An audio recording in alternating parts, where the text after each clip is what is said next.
Welcome to the History of Simple Things, where we delve into the fascinating history behind the little things that shape our world.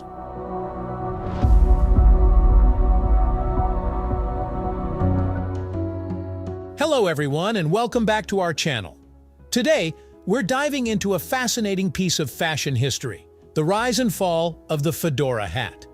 Once a staple in every man's wardrobe, the fedora has almost vanished from modern fashion. What happened? Why did men stop wearing them? And what were the reasons behind wearing these iconic hats in the first place? Let's journey through time to uncover the detailed history and cultural shifts that led to the decline of the fedora. Our story begins in the late 19th century. The fedora hat made its debut in the 1880s, originally as a woman's fashion accessory. The name fedora comes from the 1882 play Fedora by Victorien Sardou, where the main character, Princess Fedora, wore a hat similar to what we now know as the fedora. This play popularized the hat among women, but it wasn't long before men adopted it as well. By the early 20th century, the fedora had become a prominent feature in men's fashion. Its soft felt, creased crown and wide brim made it both stylish and practical. Men favored the fedora for its versatility and the way it complemented formal and business attire. It quickly became associated with a sense of sophistication and class. The 1920s and 1930s marked the golden age of the fedora.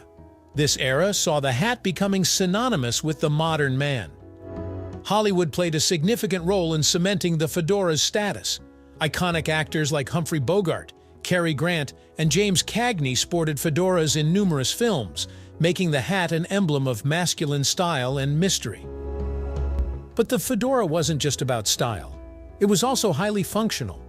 The hat's wide brim provided excellent protection from the sun and rain, making it a practical choice for everyday wear.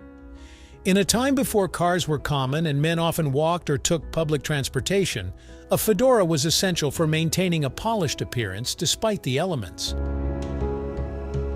Additionally, the fedora was versatile enough to be worn in different settings. Whether a man was going to the office, a social gathering, or simply running errands, the fedora fit the occasion. This practicality contributed to its widespread adoption across different classes and professions.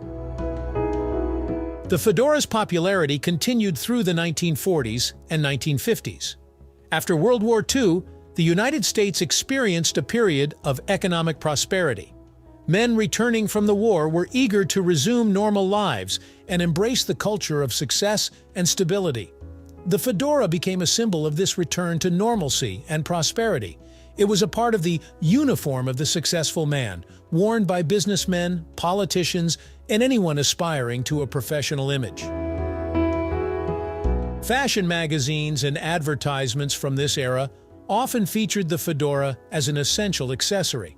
It was a time when dress codes were strict and looking sharp was a priority. The fedora helped men achieve the polished, authoritative look that was highly valued in society. However, the 1960s and 1970s brought significant cultural and social changes that began to challenge the fedora's dominance.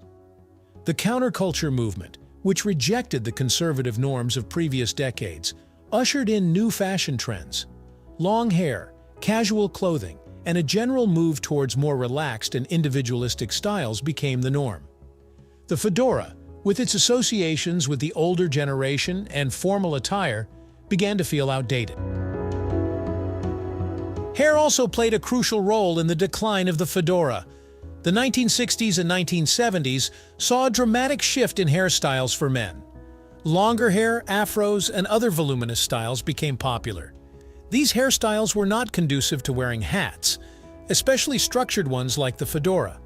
The hat, which had once been a symbol of sophistication, was now seen as an impediment to the new, freer hairstyles. By the 1980s, even though hair trends became more varied, the cultural shift away from hats had taken root. Men were less inclined to wear hats in general, and the fedora in particular had lost its place in everyday fashion. The 20th century saw the dominance of casual fashion. the business casual trend transformed workplace attire, making suits and traditional formal wear less common. With this shift, accessories like the fedora, which complemented more formal outfits, fell out of favor. Jeans, t-shirts, and sneakers became the new norm, leaving little room for the fedora in everyday wardrobes. Pop culture has always influenced fashion, and the fedora was no exception. However, its portrayal in media shifted over time. In the 1980s, movies like Indiana Jones and The Blues Brothers gave the fedora a brief resurgence. These films featured charismatic characters who wore fedoras, sparking a temporary revival. But this was short-lived, as these portrayals were more about specific characters rather than a broader fashion trend. In recent decades, the fedora has often been portrayed in a more ironic or nostalgic light. It has appeared in films and TV shows set in earlier times, or as part of costumes rather than everyday wear. This nostalgic association has further distanced the fedora from contemporary fashion, reinforcing its image as an accessory of the past. Interestingly, the early 2000s saw a brief revival of the fedora thanks to the hipster movement. Hipsters, known for their eclectic and vintage-inspired fashion choices, embraced the fedora as a quirky and retro accessory.